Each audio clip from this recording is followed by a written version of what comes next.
জুলাই গণঅভ্যুত্থানের মাসের শুরুতে চট্টগ্রামের পটিয়ায় বৈষম্যবিরোধী ছাত্র আন্দোলনের নেতাকর্মীদের উপর পুলিশের লাঠিচার্জ ও মারধরের ঘটনায় উত্তাল পটিয়া। সকাল থেকে থানা ঘেরাও করে এনসিপি ও বৈষম্যবিরোধী বিক্ষোভ। কক্সবাজার সড়ক অবরোধে যান চলাচল বন্ধ। পটিয়ার ওসি প্রত্যাহার সহ দোষীদের শাস্তি না হওয়া পর্যন্ত আন্দোলন চালিয়ে যাওয়ার ঘোষণা আন্দোলনকারীদের। আবু জাবেদের ছবিতে চট্টগ্রাম থেকে আরও জানাচ্ছেন নয়ন বড়ুয়া জয়। পটিয়ায় চট্টগ্রাম কক্সবাজার মহাসড়ক অবরোধ করে এইভাবে বিক্ষোভ করছে জুলাইয়ের গণ অভ্যুত্থানে নেতৃত্ব দেওয়া বৈষম্য বিরোধী শিক্ষার্থীরা।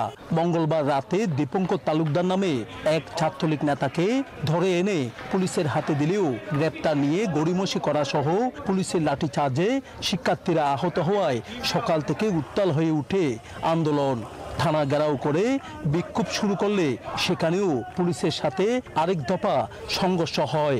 সকালবেলা আবারও এক দফায় আমাদের ছাত্রদের উপর হামলা করা হয়েছে। তো এটা স্পষ্ট যে আসলে ওসি আমাদের বিরোধিতা করার একটা বান্ডেল থাকলে প্রতি সেনমানিতে টাকা বাঁচবে। বিকাশ সেনমানি বান্ডেল কিনে জিতুন প্রতি লেনদেনে।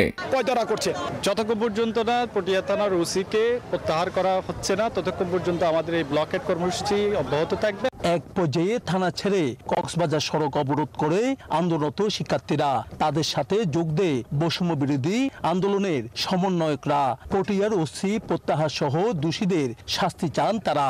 এই হাসিনার গোলামি করা ওসি তাকে যদি অপসারণ করা না হয় ততক্ষণ পর্যন্ত আমাদের এই অবস্থান কর্মসূচি চলবে, অর্থাৎ ব্লকেট চলবে।